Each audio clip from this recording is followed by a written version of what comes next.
Okay, folks, how we doing? Rich Van Tassel with you, doing our game picks for the divisional round of the playoffs. We're doing Saturday's games right now, and we are, of course, recording audio for Get Live Radio. The first game, the Seattle Seahawks are traveling to Atlanta to play the Falcons. There is only one injury listed for both teams. It's C.J. Prosise, the running back of the Seattle Seahawks. Atlanta is listing none. With this game, obviously looking at that injury, the Seahawks have had trouble running the ball, and Prosise has been coming along at times, but injuries have kept him from really developing, as it's kept the entire running game for developing for the Seattle Seahawks this season. As we mentioned last week, Christian Michael, who's on the Packers and has been on the Packers since about November, is still the top rusher for the Seattle Seahawks.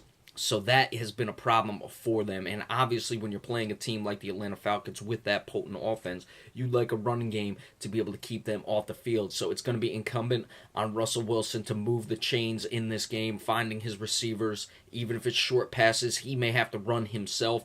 And the backup running backs are going to have to get a job done for the Seattle Seahawks as well. Of course, if there's a team that's capable of handling a potent passing attack, it would be the Seattle Seahawks secondary.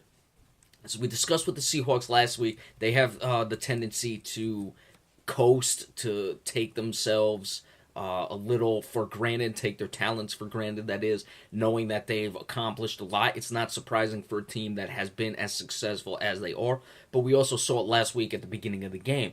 They were letting Detroit stay around. There was the benefit of some calls, not going to really go into that, but they never really put Detroit out of their misery or out of the game until late in that game. They let a team hang around. Now, can they get away with that against Atlanta? I don't know. If Atlanta comes out swinging, will that wake Seattle up early? We'll have to see. Matt Ryan, certainly an MVP candidate this year. He's going to look to get the ball to Julio Jones.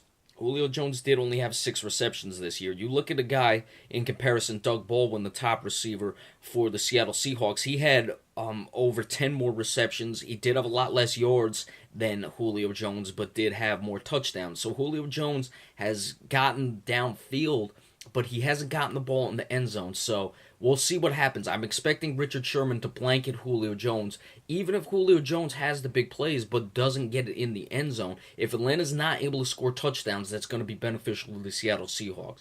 We know my opinions on the Seattle Seahawks. I really like this team. I really like Russell Wilson, and I like the secondary as well. I don't think Atlanta's going to be able to find the end zone in this one. I think Seattle keeps it rolling. They come out, they're focused early, they know what's at hand, they know Atlanta is a quality team, and I think Atlanta will be making big plays down the field early, which will wake Seattle up early in this game and not give the Atlanta Falcons any opportunity to really jump ahead or take advantage of Seattle's lack of focus early on in this game. I like the Seahawks coming away with this one. They pull away late. I like 31-24, the Seahawks over the Atlanta Falcons. The night game, the Houston Texans are traveling to the New England Patriots. The Patriots were the top overall seed. They had the best record in the NFL this year at 14-2. There are no injuries listed either way. Brock Osweiler will be getting the start again.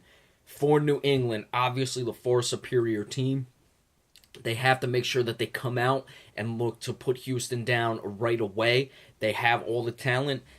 Houston, of course, with Brock Osweiler is not playing well, but New England, remember, they had the week off. They were coasting down the stretch as well, so we'll see where their focus is, where their sharpness is early on.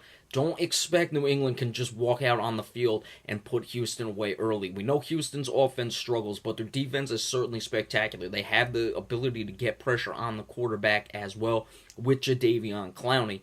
So that's always a thing you're going to need to beat a team like the New England Patriots. Granted, Tom Brady can get the ball out of his hands as well as anyone.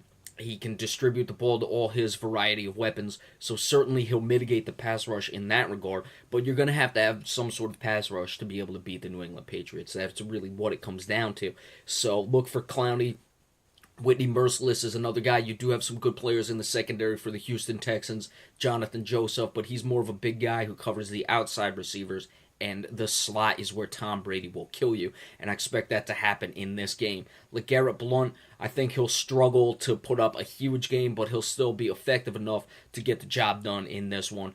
It's going to be close early. I think Houston's defense will give New England a little bit of problems because New England's had the time off. They're not necessarily sharp, but the offense for Houston is not going to be able to take advantage of that. And once Tom Brady figures it out, it'll start to go downhill fast for the Houston Texans. I'm liking 34-20 New England as they really take advantage of the Houston defense, which has been very good all season long. But New England better be careful, and they better make sure they come out focused and ready to play in this one. All right, so tomorrow we will give you the preview of the games between the Packers and the Cowboys and the Steelers and the Kansas City Chiefs. Be sure to stay tuned for that. We'll see you all in a little bit. Thank you all so much.